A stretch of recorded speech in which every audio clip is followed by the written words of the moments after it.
unpack. We unpack. We unpack. Coming to you live. Boxing Ego unpack. Yeah. We unpack. We unpack. We unpack. Coming to you live. What up, Fight World? It's your boy Ego, and I'm back with some more boxing. Make sure you smash the like button. Also subscribe to the channel for the latest and greatest in boxing. If you want to become part of the gang, notification gang, please hit the bell icon. Shout out to the super chats, channel donations, Venmo donations, and the Patreon family. We working. ESPN Plus. Use the link below. It helps the channel. We working. Now, I want to talk to y'all about Julio Cesar Chavez versus Danny Jacobs fight. And a lot of this has, is eerily similar to my concerns when the fight was first announced. Rematch room, Eddie Hearn's, DAZN, they are putting on Danny Jacobs versus Julio Cesar Chavez Jr. on a Friday. And that's the fight. Jacobs is moving up to 168. And the boxing scene, boxingscene.com, I'm going to give you guys the link right now. I'm going to read some pool quotes. Thomas Hauser, who also, he was the one that busted out the whole Dillian White scandal for the D Bowl or the Diana Bowl. Link in the description.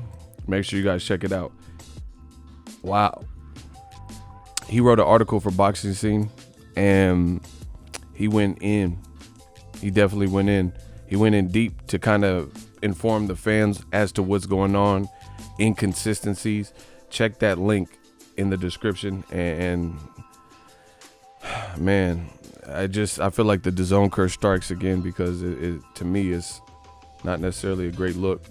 Title of the article is Matchroom, Chavez Jr., the Nevada State Athletic Commission, and VADA. It says Matchroom Boxing USA plans to promote, and DAZN plans to stream. See how the keyword, operative word being plans, a super middleweight fight between Danny Jacobs and Julio Cesar Chavez, December 20th. Few boxing insiders think the bout will be competitive. So he's saying, like, a lot of people, lost faith in Chavez Jr. Bad performances, can't make weight, things like that. Jacobs is a prohibitive favorite, but DAZN wants Chavez on the network because it believes his presence will drive subscription buys in the Hispanic American community, which is exactly what I said. Looking for that, just why they keep plastering Andy Ruiz, who's not a DAZN fighter, and they're putting him all over they're showing Joshua on the ground, a DAZN fighter, when he got knocked out by Ruiz, and they're showing Ruiz jumping up and punching. It's almost as if that Andy Ruiz is the DAZN fighter, if you guys really look at it. But I digress. Let's keep going. So they're clout chasing the Hispanic population, trying to put this fight together. I told you there's a lot circling this particular fight, and this article from Hauser goes in deep.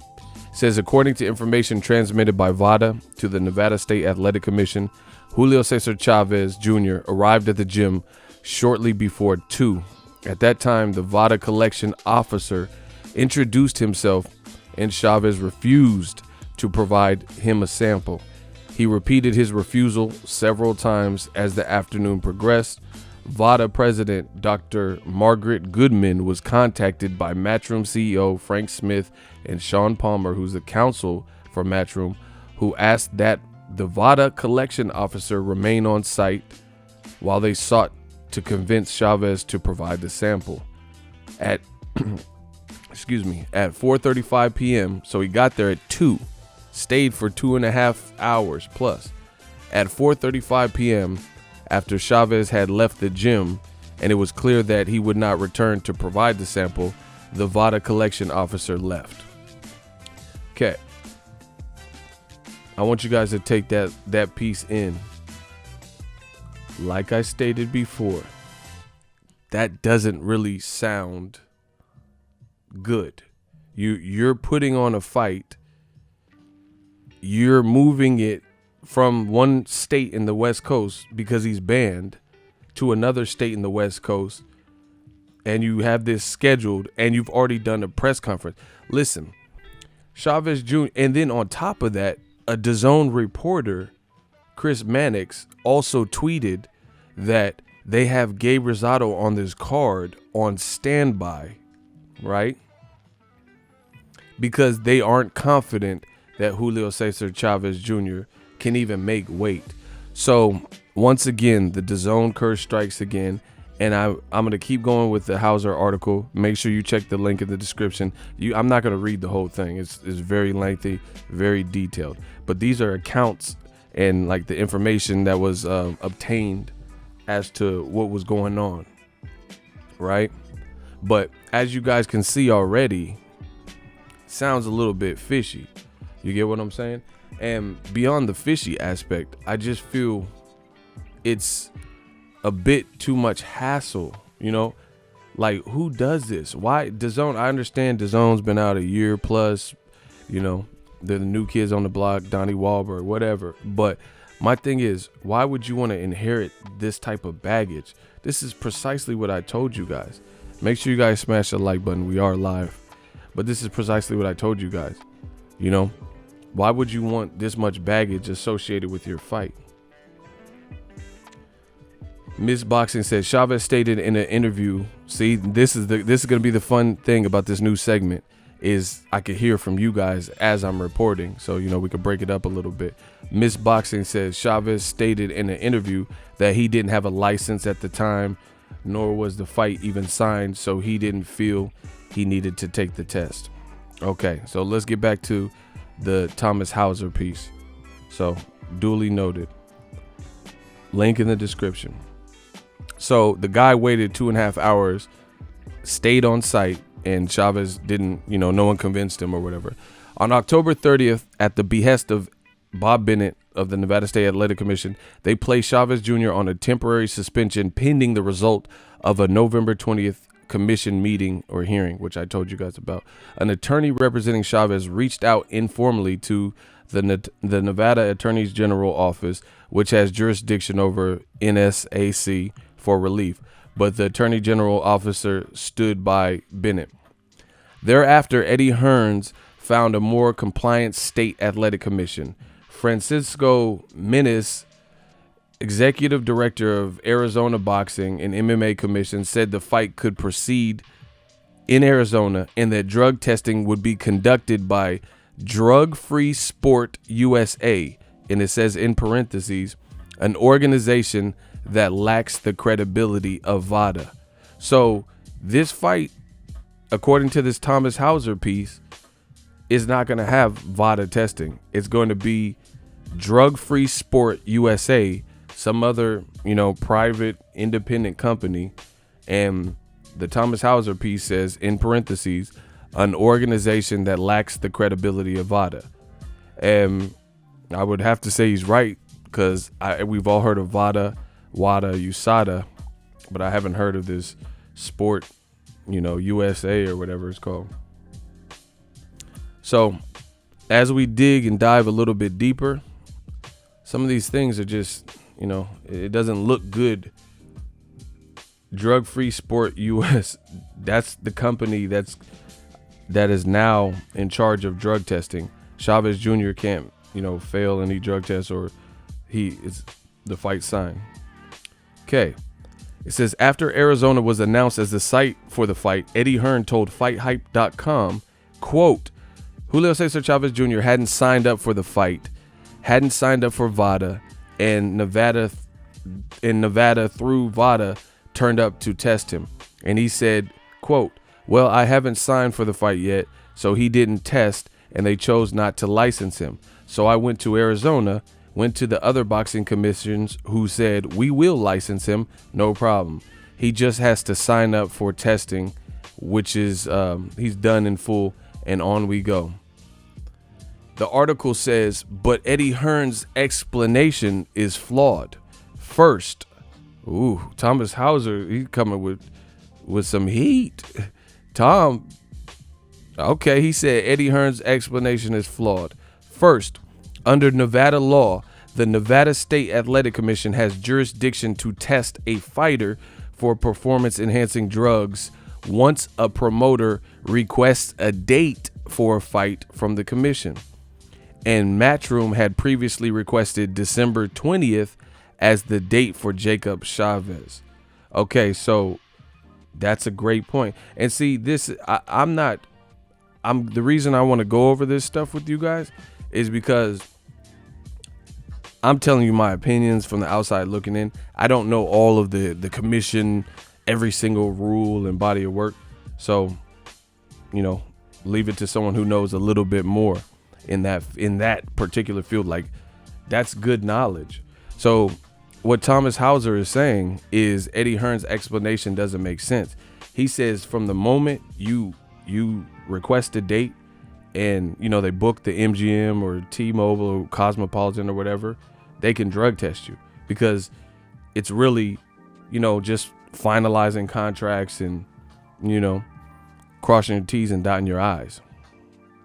So another thing that doesn't look good, doesn't look good for this particular fight. What do you guys think? We're live.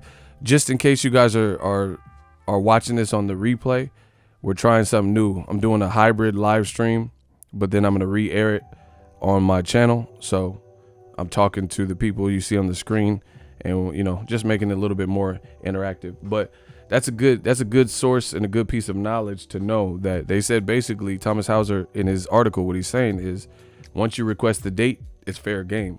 That's basically what he's saying. Cursor says that sounds bad already. I agree with you. Shout out to Icy. Man, I'm like Steve Jobs with this. Recipe Steve Jobs. He said innovation ego. Yeah, man, we like the hybrid. I'm trying to do this like Tesla, like a Chevy Volt. Half gas, half electric. Let's get it. This don't look good, bro. This don't look good. So he says Eddie's explanation is flawed. The moment you tell Nevada, because you have to tell the commission before it's authorized and final, so they know that, hey, we're planning this big fight. You're requesting a date. So Thomas Hauser's piece is saying, and again, the link will be in the description. Thomas Hauser's piece is saying that it's open season. If you request the date, then they can come test you. That's part of the rules. Says, moreover, now this is the detailed spots. Moreover, the Muhammad Ali Boxing Reform Act provides that each boxing commission shall establish procedures to ensure that no boxer is permitted to box within its jurisdiction while under suspension from any other boxing commission as a consequence of a failed drug test. And the World Anti-Doping Agency, WADA, code expressly treats evading, refusing, or failing to submit a drug test or to submit to a drug test as a violation with penalties that are the same as the penalties for a failed drug test. The Ali Act was designed to prevent forum shopping of that kind that is happening now in conjunction with Jacob Chavez. Before Matchroom settled on Arizona as the site for Jacob Chavez, it reached out informally to California State Athletic Commission. Man, this dude is digging, bro. So I guess they try to move it from Nevada to California informally to probe or see if they could salvage the fight, to determine whether Chavez might be licensed in California. But Chavez had a troubled relationship with California State Athletic Commission. He was supposed to fight on the Deontay Wilder-Tyson Fury card, and I remember that, in Los Angeles last summer, but Chavez missed multiple appointments with the CSAC, California Board, medical personnel. Therefore, he was pulled from the Wilder Fury card. The response of the CSAC Executive Director Andy Foster to Matchroom's inquiry regarding Jacob Chavez was such that Hearn decided to look elsewhere for a site. Hearn's claimed that he went to Arizona, or ABC, Associations of Boxing Commissions, went to other boxing commissions who said, we'll license him, no problem. He just has to sign up for testing, is particularly problematic. Hearn did speak with Mike Muselli, a former ABC president who is still a member of the ABC Executive Board, but Muselli no longer speaks with the authority of the ABC. And even if he did, he wouldn't have the authority to waive a violation of the Ali Act. Man, this What? Man, once again, new media, like I've been telling y'all, this just looks chaotic. It looks fishy. It looks really unnecessary. Like, for a fight of this, DAZN believe they want to. This is what I told you guys. I told you guys from the beginning. DAZN feels that Chavez Jr. is, the key master to the. Let's be real. Like I told you, the Hispanic, Latino. They're trying to get the Latino vote. They're trying to get the Mexican American vote. So they believe Chavez Jr. with his surname is the key to that. So you're doing all of this just to get this fight sanctioned? Don't look good to me. What do you guys have? Someone says this is messy. It's discombobulated. Sound like someone is breaking the Ali Act. We're live, people. Here's what they think about you. Desperation from DAZN. I told you this doesn't look right. And the craziest thing about it is, why go through all this for Chavez Jr. and Danny Jacobs? You really think, no, Jacobs is my man, but I'm just saying, why go through all this for that fight? You better off putting Gabe Rosado in New York with Jacobs. And then on top of that, DAZN reporter Mannix said that Gabe Rosado is an understudy. He's on standby in case Chavez Jr. can't make weight. So it's, with all these different things looming in the background, is this fight worth it? It's a Friday fight because you don't want to compete with the other fights that are on Saturday. Is it really and truly worth all of this? You were supposed to put this in New York, and then you moved it to the West Coast. You were going to put it in Vegas. Chavez refused the VADA testing. So he got suspended by Bob Bennett pending a hearing, which hasn't happened. It's going to happen November 20th. So you probed to see if California would sanction him, but then you looked at his jacket, and California Athletic Commission had some negative marks because he was supposed to be on the Wilder Fury card in December of last year, and he missed appointments and he got kicked off the card. And he fought in Mexico one time since, so he hasn't dealt with the commission since. And then you check Arizona to see if they'll approve it, and you talk to some guy who, according to Thomas Hauser, ain't even the person in charge. He still works with the board, but he's not the person with the final say. And you've already done a press conference for this fight with pictures and hired photographers to snap pictures and have Jacobs, give his thoughts on fighting Chavez and doing face-offs. Really weird because according to this Thomas Hauser piece, it does not sound like it's 100% confirmed. So let's continue. Smash the like button. It says, in that regard, the thoughts of Brian Dunn, the current ABC president, are instructive. On November 12th, Dunn told Boxing Scene, quote, I did not speak to Eddie Hearn. I did speak with Bob Bennett and the guy from Arizona, the executive director, from Arizona, Francisco Menses, and I am not happy about this. I don't like the commission shopping aspect of it. I don't think it's legal under the Ali Act for the fight to go forward in Arizona. If Chavez is on suspension in Nevada for refusing to take a test, I just don't think it's a good idea for Arizona to proceed with this fight under these circumstances. There is, however, one sliver of hope for Matchroom and Chavez. As earlier noted, the Nevada State Athletic Commission placed Chavez on a temporary suspension pending the result of November 20th commission meeting/hearing. At that meeting, the 5 commissioners are expected to review the temporary suspension and set it down for a hearing on December 18th. The key question is whether, in the interim, Nevada commissioners will classify Chavez's his suspension as an administrative suspension or a suspension for refusing to submit to a sample collection. If they opt for the latter, the Arizona Commission would be in violation of federal law if it allows Jacob Chavez to be contested. Here, one might note that in the past, Chavez has had an adversarial relationship with Nevada State Athletic Commission.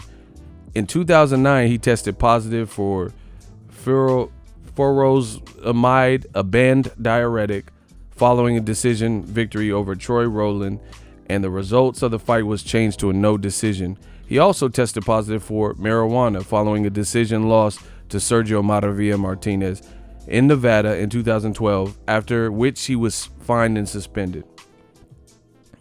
I'm done. Link in the description. Thomas Howard bodied that, bro. Thomas Howard, hey, y'all better be on the up and up. This is the second article that he's talked about, kind of like back roads, underhanded, with the Dillian White situation, also with the this situation. I don't know, man. What do you guys think? It just to me, for a fight of that magnitude, I wouldn't want that blood on my hands. You know what I'm saying? Me personally, I just don't even see it like the crazy. I get that's kind of what it is for me. I think the craziest part is I don't even think it's a fight worth all of this. You know what I'm saying? Y'all got to give a hand to Thomas Hauser. Bro, he was going in detail, and I learned something. I like articles like that where I learned something. I didn't know all the specifics and names and players and stuff like that. Definitely a great write-up. So this is massively different from the stories that you guys were telling me that were out, saying the guy had no ID, because remember, if you guys remember my old live stream where we talked about this, I'm like, that don't even sound right. So they came to the Wild Card Gym where he's training with Freddie Roach, asked for samples, blood and urine, had vials and rubber bands and all the tools. He don't have no polo shirt on, no dress shirt, no lanyard, no badge, no hat, no identifying mark, to notify him. You guys told me, the man fans told me that the guy had no ID. But now through this report, when the details come out, we find out that the guy pulled up and waited for 2.5 hours. So if he's in the gym waiting for 2.5 hours, bro, you think it's just a random crackhead from off the street with all this equipment and vials? And then on top of that, this report shows, and the information obtained is saying that Matchroom got on the phone and started communicating with VADA or Nevada State Athletic Commission. They had the guy wait there, which is what I told you. I'm like, this seems easy to resolve in the age of cell phones. Man. I just think like this just looks like a lot of hassle. And I told you that, see, I don't know everything, but how did I predict a lot of this stuff before this article just came out? This article, and I said the same thing. How am I Ego Stradamus? I'm like, usually if you're banned in one state, it's upheld with the other. They're not going to override you. I even use these two examples. I said it's like me asking my father if I could stay the night at my friend's house because I don't want to deal with my mom. So my mom already said no, and she went to the store. So I asked my dad. That's the equivalent, king of analogy. So I want to stay at my friend's house. I go ask my mom, and she says no, but then she leaves to the store. So she's gone. So I asked my dad, and unbeknownst to him, my mom already said, no, I can't spend the night at my friend's house. And he's like, sure, whatever. He's not tripping. Pops ain't tripping. That seems like kind of a conflict of interest. And I was like, I never heard of that. And I also use this second example. I told you guys, I said like Billy Joe Saunders. You look at the Billy Joe Saunders, I really wanted to see him fight Demetrius Andrade, another rematch room card on DAZN. And it was supposed to happen in Boston, Rhode Island somewhere, right? And Billy Joe Saunders failed with a banned substance banned in the United States. and they didn't salvage the fight. The fight just got canceled. So I'm like, how did that fight get canceled? Why didn't they just move it to New York, New Jersey, Atlantic City or somewhere? Why didn't they just move it to Vegas if that's all you have to do to salvage a fight that people wanted to see?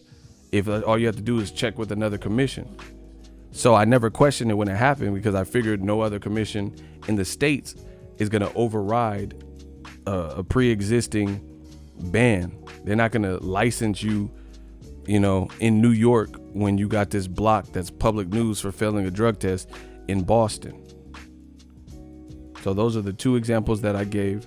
And somehow, some way, Eddie Hearn is trying to pull this off. So I don't know. To me, it's too much. To me, this is just really weird. There's a lot of, and then on top of this, there's a person who failed a drug test for clenbuterol, and they in the WBC just upped the amount of clenbuterol you can have in your system to like exonerate fighters, and he's supposed to be on this card. He signed with Canelo Promotions and Rematch Room. His name is Julio Cesar Martinez.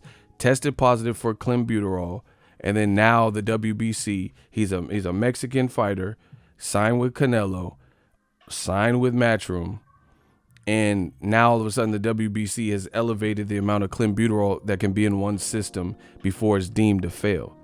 So on top of the Chavez Jr., you're supposed to be putting him on here with this whole clenbuterol scandal where people are like, hey, instead of people having to change their diet or suspensions, you're just going to change the rule.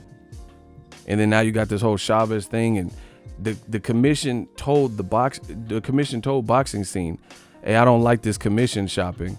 Like, hey, you got denied in Nevada pending a hearing. You're not like Eddie Hearn said it's going to be the American takeover. This ain't it. This ain't American takeover.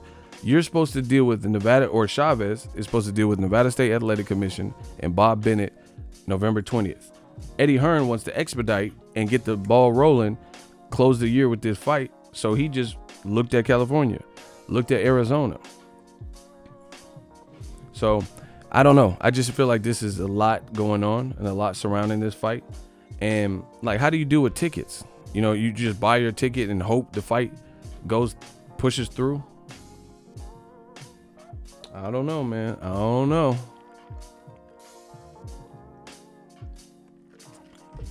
Remember, I talked about this whole thing, and y'all said, "Oh, why didn't you say this?" Chavez explained what happened.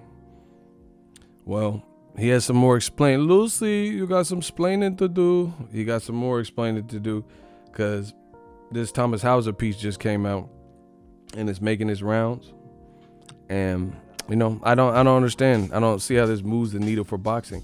And to me, it's like, how does DAZN want all of this under their umbrella? Canelo, his fighter, failed with the clenbuterol. Dillian White failed with the Diana ball in the Oscar Rivas fight on DAZN, right? Tyrone Sprong was supposed to fight Usyk. They said he failed another rematch room card. He failed a drug test, they say. He denies it, but that's what Eddie told us. That's why we had to see the Chaz Witherspoon fight. Now you're getting Chavez Jr. for Jacobs' move up. You're that thirsty for the Latino fan base that you know. And see, the other thing is, some of the Latinos, they don't like it because they don't necessarily have faith in Chavez Jr. going from fighting a random guy to fighting Jacobs, and have faith that it's going to be competitive, you know? So, I don't know, man. I just feel like this is a lot under the DAZN umbrella, you know? Not to mention Gerald Miller, Big Baby Miller, that was on the DAZN watch this year with Anthony Joshua. That fight got canceled. Pullouts for injury. I mean, it's just been a lot. Like I said, DAZN curse. So, I don't know. It now, according to this Thomas Hauser piece, it doesn't sound like the fight is 1,000% a go, because there's some, especially with this piece coming out. I mean, that puts pressure on the Arizona commission, don't you think?